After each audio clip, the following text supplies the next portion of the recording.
On this episode of the VERT Performance Lab podcast, we have Emily Davis. She's the head coach of George Fox University. That is a Division III program. It's about 20 miles south of Portland for the uninitiated. She's entering her 9th year at the helm. She's the former 2019 Northwest Conference Coach of the Year winner, no big deal. And she has taken her program when she took it over back in roughly 2016, right? Correct, yeah. Yeah, let's say bottom of conference, but now every year they're absolutely competing much closer towards the top. And we've known each other for quite a few years. Before being the coach, she was actually the ABCA Freshman of the Year, playing at powerhouse Concordia University, St. Paul. And for those of you who don't know, just look up that program, because in volleyball, they're ridiculous. In fact, I'm going to stop here really quickly and dive into this. Is it true in your entire 4-year collegiate career, you only experienced 9 losses combined? Yes.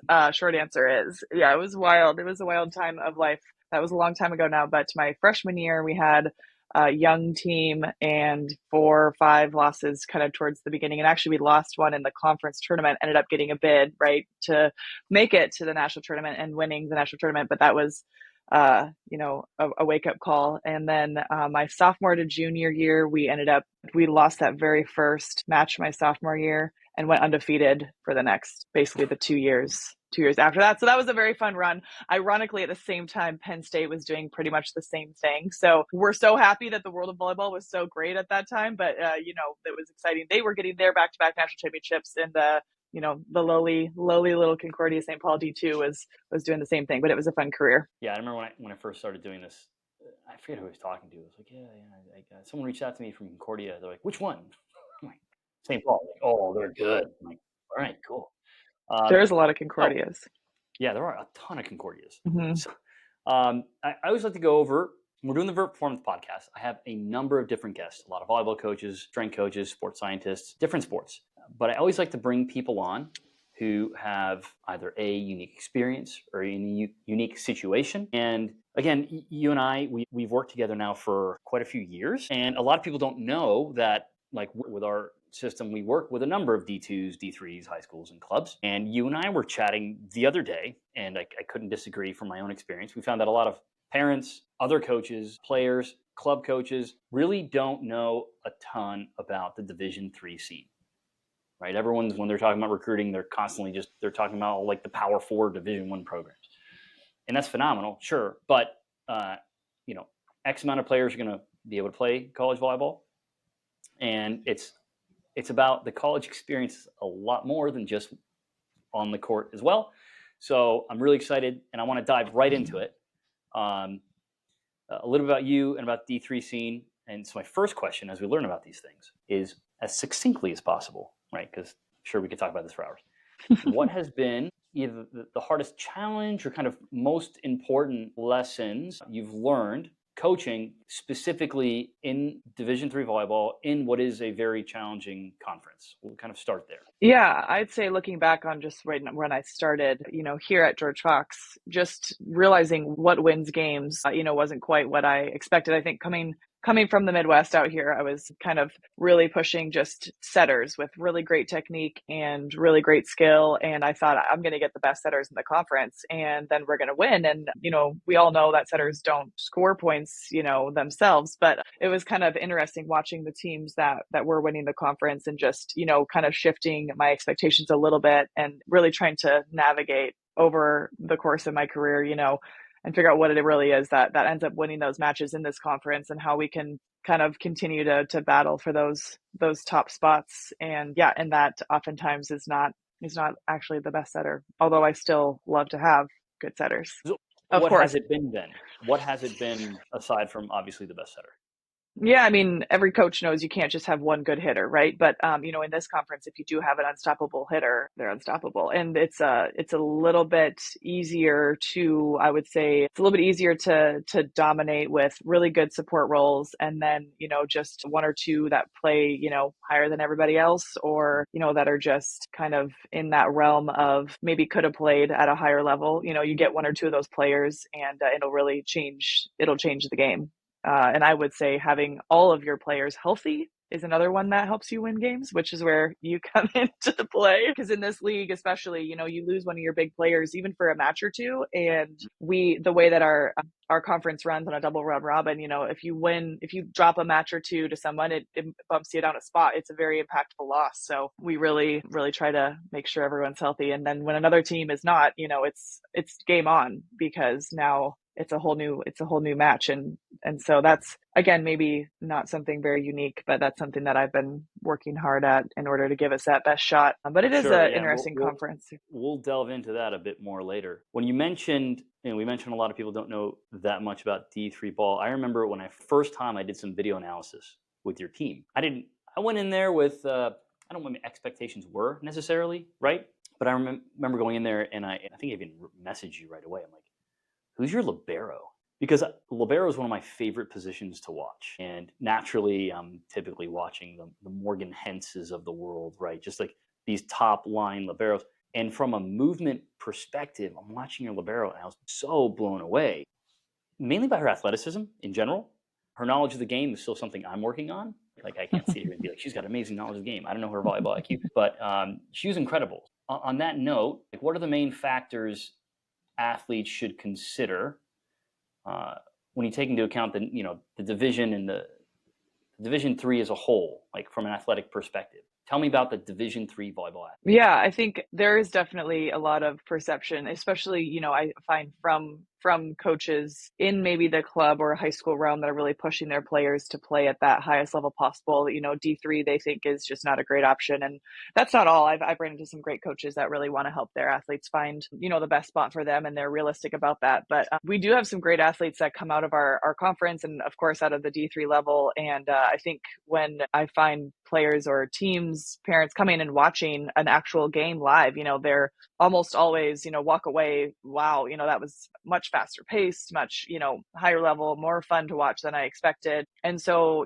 am I going to say that the Division III level has, players who all could, touch 10 feet? I know we'll maybe get to that as well. No, that's definitely not where we're playing at. But it's a fun, fast paced, competitive level with some great skilled players. And I think the sweet spot when it comes to D3 is just those players who really want that more well-rounded experience where they can have a great time playing volleyball. They can be really impactful on the court in a lot of ways, but they can also, dive into their career. They can have a job if they want to. They can, be involved in things on campus that they couldn't otherwise. And so it's definitely a great option, I think, for a lot of athletes and parents too. You talk to parents about, it's great to get your kids a scholarship, and I never argue anybody trying to push them into a financial situation that's not right for them. But at the same time, I think a lot of parents would agree they want their daughters to be ready for their career, and I think the Division III level does give a really good opportunity for,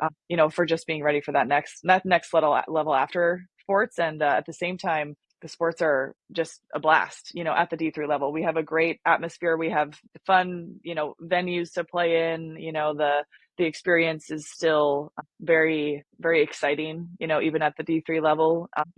We don't have lockers full of free food waiting in the, waiting for our athletes. And, the gear might be a little bit less, but it's a very fun and exciting experience to play at a D3 school and still to be able to push for all those titles and trophies and things like that. So I think D3 gets a bad rap because, you think of it, you just reframe your mindset. I think if you say, if I'm not getting paid to play, that means I'm not good enough, right? But I think the flip side of that is, well, when you get paid to play, there's a level of, I won't say expectations because I want to have high expectations for all my players, but that demand is a little bit less in your control. Does that make sense? So my athletes have a lot of control over what they want their 4 years to look like. And there are certainly consequences for some of those decisions. I have a player who went to Guatemala for a week this spring. She missed practices. And I said, hey, the consequence is you're a little behind, but you got a great trip, right? Like, there's decisions that players make in that regard in all levels, but our schedule is going to allow for more time for those things. So they're restricted in our D3 schedule. We don't check in till August 14th, right? That's a lot later than a Division I and Division II level, and even the NAIA level is going to check in early August. So there's just differences in the schedule alone. You made me think of something, and I'm probably going to look it up after our chat. because I'm curious, and I wonder if there's been research on like dopamine levels when someone Mm. wins, depending on the level they win. Meaning, I still remember in college, my senior year, we finally won this fraternity ultimate frisbee tournament, and I was over the moon, celebrating with my buddies. And I'm curious, like, and I'm speaking to the point like a win is a win in a sense. Like to an athlete, you win a match, you win a tournament, you win a championship. What is the sort of emotional enjoyment difference Totally. depending on the division you're in? Yeah, that's I would say zero. You know what I mean? Right? Like Like I from think a biochemical standpoint, like is there a difference? right. I mean, the memory is the memory, right? And it's going to be so exciting, right? Like those 5 set wins, whether it's at a D1, D2, or D3 level, I think, and it's definitely something for athletes to just have a mature mindset about, right? When it comes to their 4-year experience, because achieving, a scholarship is great, or achieving a spot on a roster is great, but that's a 4 years that'll look very different from playing at a school where you can have an impact and you can Mhm. be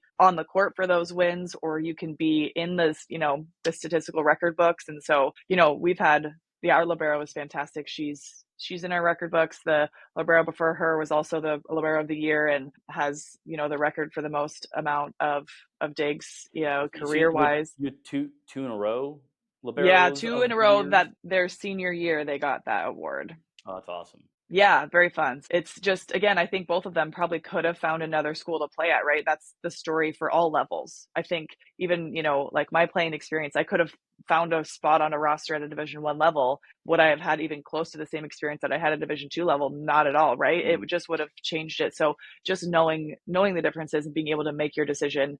D3 also isn't for everybody. I think if I had athletes that were just wanting to have their volleyball experience like totally envelop their lives, like that probably wouldn't fit well for them. They would be left wanting more. And I would be pushing them to, find more, because I think that sets them up the best for life after the sport's done. And that's a little bit more of the D3 mindset. Yeah. So you had mentioned earlier, you said, Division 3, we're not all touching 10 feet. And I remember I did an analysis, looked at it's mostly D2, some D3 programs, and looking at average jump heights. Not much of a difference between D1, Mm. D2, D3. The difference is, well, D1's a lot taller, more so than anything else. But so if everyone at Division 1 level is looking for that touch 10, right? That's your magic numbers, touch 10, touch 10, and I mean it keeps getting higher. Is there a number that D3 that you still look for? That's actually a good question that I would, after our talking, I would like to ask the coaches in my conference, like, do they have a magic number? Because I've never really asked them that. What I have said to our recruits and coaches who ask and things like that, my goal, it'd be great to have our hitters touching 9.5 and 9.3 on their block. I think Mm, that would set us up. Now, I'm not going to lie to you. Right now, our roster, not everyone on our roster can do that, and things just happen. I think that's probably another D3 factor. We have maybe a little bit more separation between the top and the bottom when it comes to some of those factors. mhm.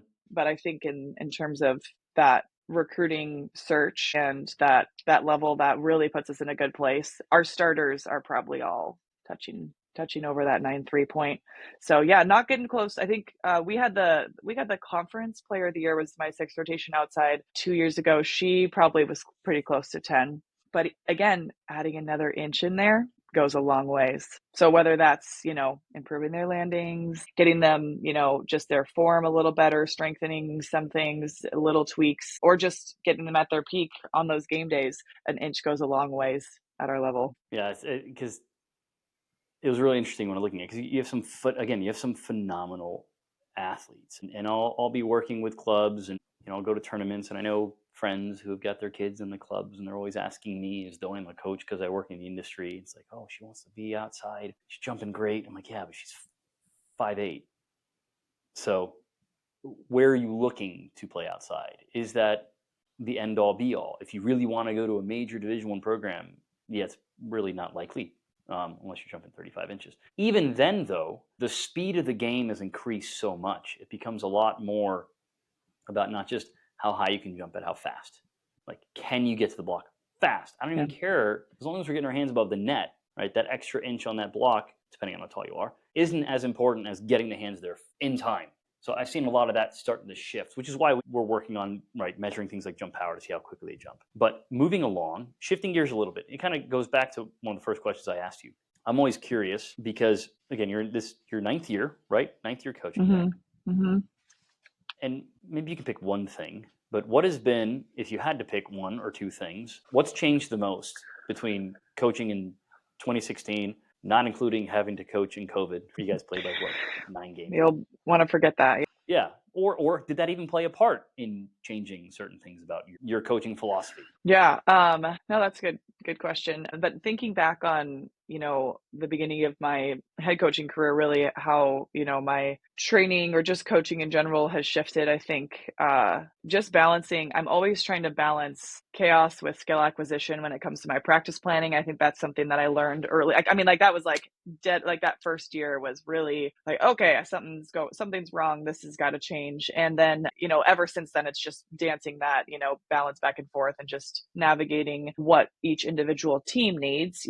I've had very old seasoned teams and we're just ready to go. And I've had very young teams. We just have to pick what we can, bite off and how we can focus on one or two aspects. But I think for, my coaching changes over the years, I think I've just learned, hopefully I've gained some wisdom, but just how to navigate individual players levels of either motivation or just the way that their brain works and how to get some change out of them, if that makes sense. So like we have some players who I would consider to be very plastic. They come in this right away. They're able to, take feedback, make changes, give themselves feedback, and it's just a quicker process. And then some players who just have a really hard time. And then of course, when I finally figure a player out, they graduate and I have to start all over again with another group.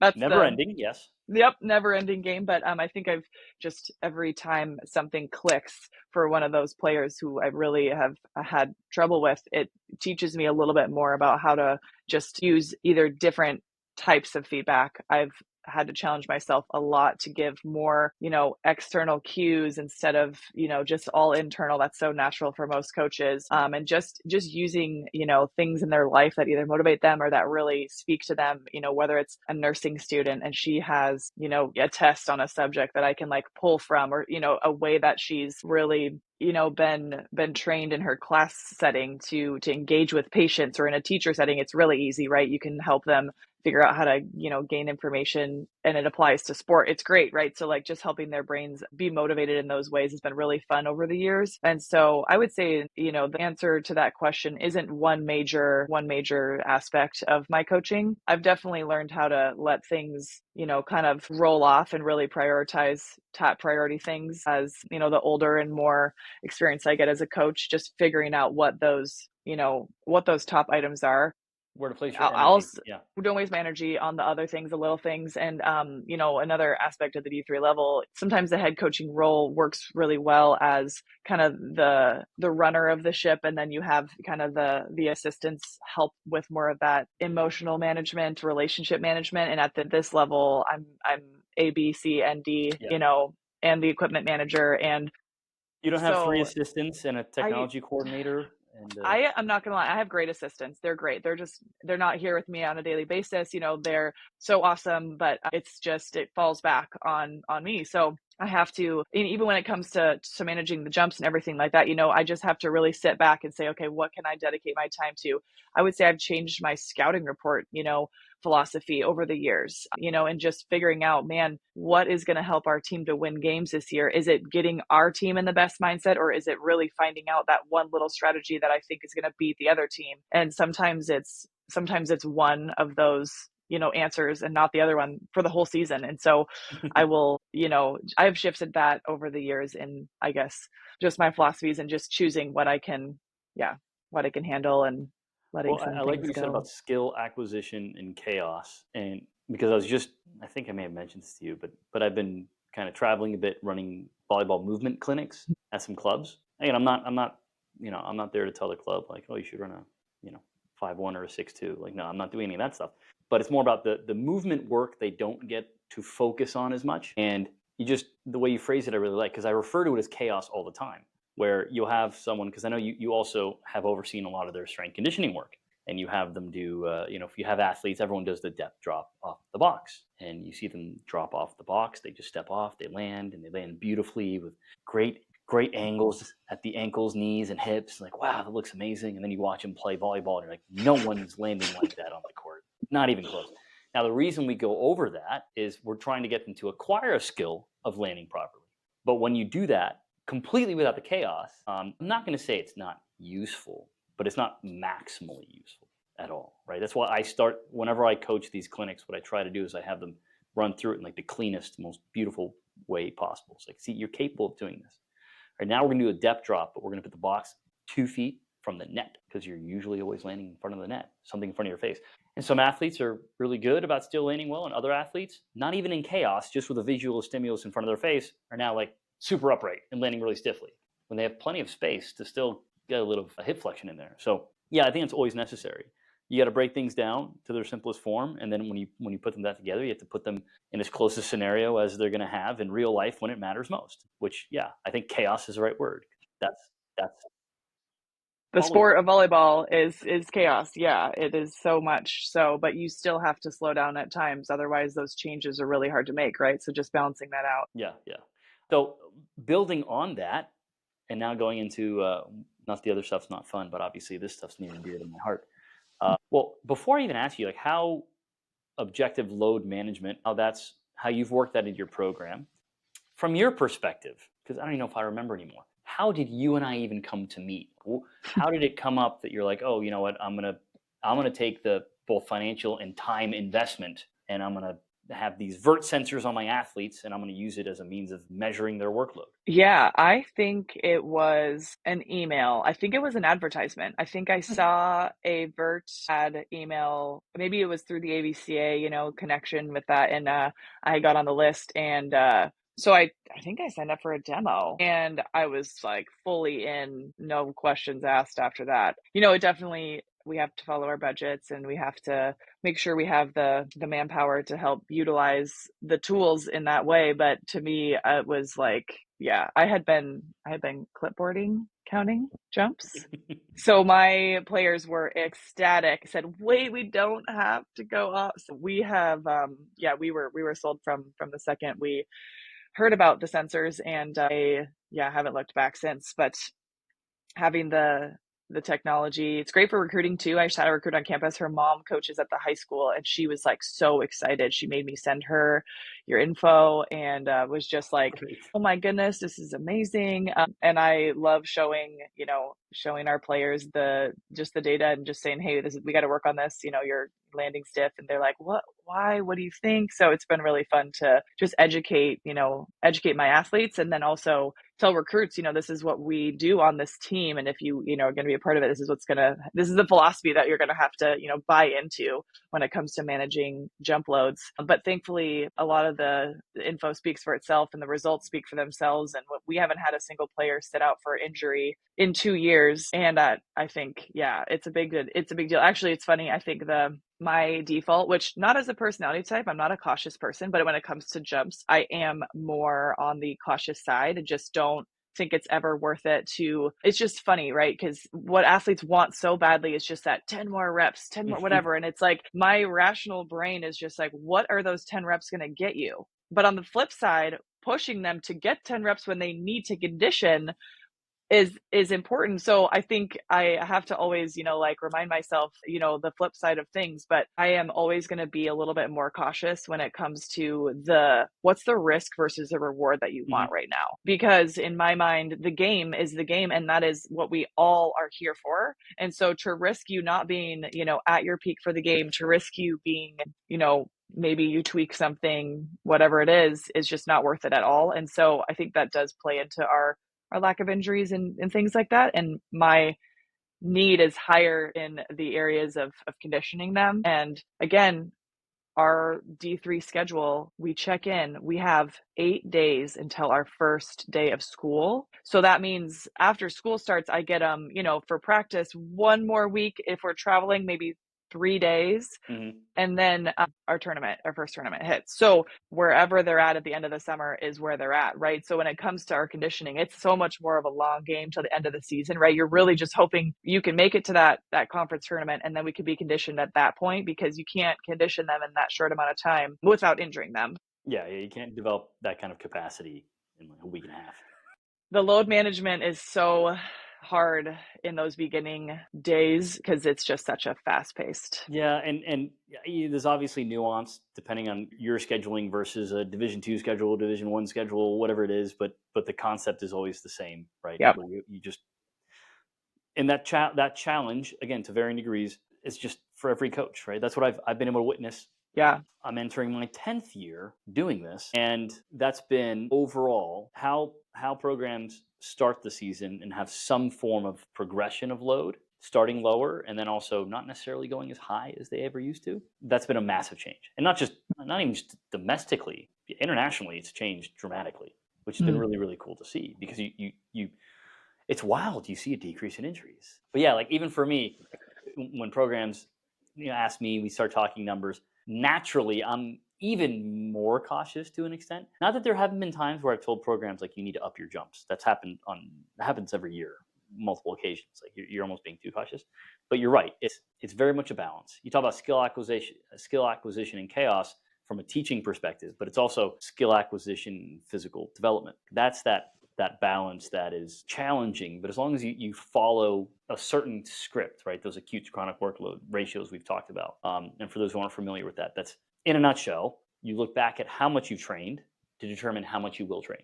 When you're able to have that information, to be blunt, it's really the only way to do it properly. So I've always loved it. I've always loved seeing smaller programs with less resources still recognize like this is something people should have. So yeah, I love the fact that literally nothing makes me happier than when a program says, yeah, we've been injury free for 2 years or 3 years or 4 years. That's our goal. So yeah, that's fantastic. And I really have, I think, one other question, and this is a question I ask everyone. I did recently do a podcast with a coach who's brand new, and to their school, and I still asked him the question. I said, thus far, but for you and your program at George Fox University, what's been your biggest, and again, 1 or 2 points of pride? Your program, your university, your athletes, however you want to take that question. When you ask that question, actually, the first thing that comes to mind, which is, I don't know if it's weird or funny, whatever, is I love the university that I work at. It's actually just such a great place. I can feel so confident when I get recruits to visit, just getting them out here. I'm like, half of my job is done, because I mean, the president is fantastic. He supports athletics so well. My boss is great. Our facilities are great. It's beautiful. The campus really cares about the students. And so it's just a good place to work, and I love it. And I feel so good about, asking recruits to play for me, because I don't just know they're going to get a great experience on the team, but their experience at the school from top to bottom is going to be, just really rewarding. So I really do take pride in that. And our program, I think I touched on it just a tiny bit already, but I coach, for a lot more reasons than just to win games, which all good coaches, say. We coach for, developing character and all those things. George Fox is also a Christian school, so it's really neat that I get to, encourage growth in multiple areas with our athletes. But, I really feel passionate about preparing them for life after sports. And, athletes are almost across the board really, in a tough place when they get done with that last year of playing, because I mean, for a very, very small percentage, they can try and go, I tried to, went and played overseas for a year. You can try to fight continuing that, but you're really just delaying the inevitable, right? And the inevitable is not bad. Life, a career that, you really are passionate about, like, starting families, like those are great things. But I really felt strongly after, my playing career being so amazing, but also leaving me with like, I'm just Emily, the volleyball player, I felt really strongly about helping athletes be ready for that next step. And I feel like I have accomplished that sometimes almost to my detriment, because I have athletes that have 5th years and they're like, oh, I'm just ready for life. And I'm like, come on. And no, you're not. You're not ready yet. You'll be ready in one more season. I accomplish what I want, and then I kick myself for it. It's so funny. So I feel, just grateful that the team has developed a really strong culture of just strong relationships. They care about each other and they care about who they are outside of the sport, and it reflects on the court, most years, and that's Well, really what you want. yeah, and I'll say this, and I can say this for quite a few programs we've worked with over the years. I know I got a chance to talk with your team once. I know we'll do that again. I always enjoy speaking with the teams. But the thing is, the athletes don't tend to really grasp the amount of work that coaches like you put in to the practice planning, the scheduling, like the strength conditioning. And they also, I'm confident because look, as an athlete growing up, I never thought ever once. And if you ask them, like, hey, so what goes into planning the practice? They're like, what do you mean? I never even Huh?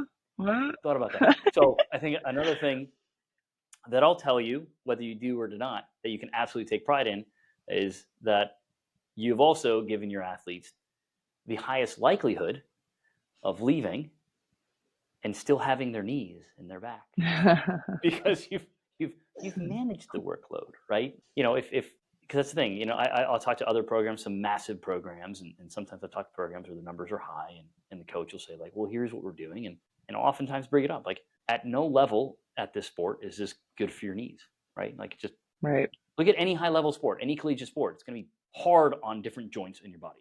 Period. Hard stop. So maintaining that and understanding like there's life after volleyball, whether it's you're still going to go play pro or whatever, but you want your athletes to have an amazing experience, learn the things you talked about, and then when they have a family, be able to run around with their kids without their knees being like. Yeah, and it's one of those things, right? As coaches, our philosophy should be seen in the little things that we do and in the big things. So like that exact, philosophy of life after volleyball is reflected in all the little ways, right? It should be reflected in just the details. And if it is really not about, the most elite status, elite level volleyball at all costs, right? At the cost of your knees, at the cost of your finances, at the cost of your, whatever those things are, then we should be able to make those tough decisions for those reasons as coaches. And that's always a good challenge, I think, for us as coaches, and for me too. It's never black and white. There's a lot of gray that you try to figure your way through. But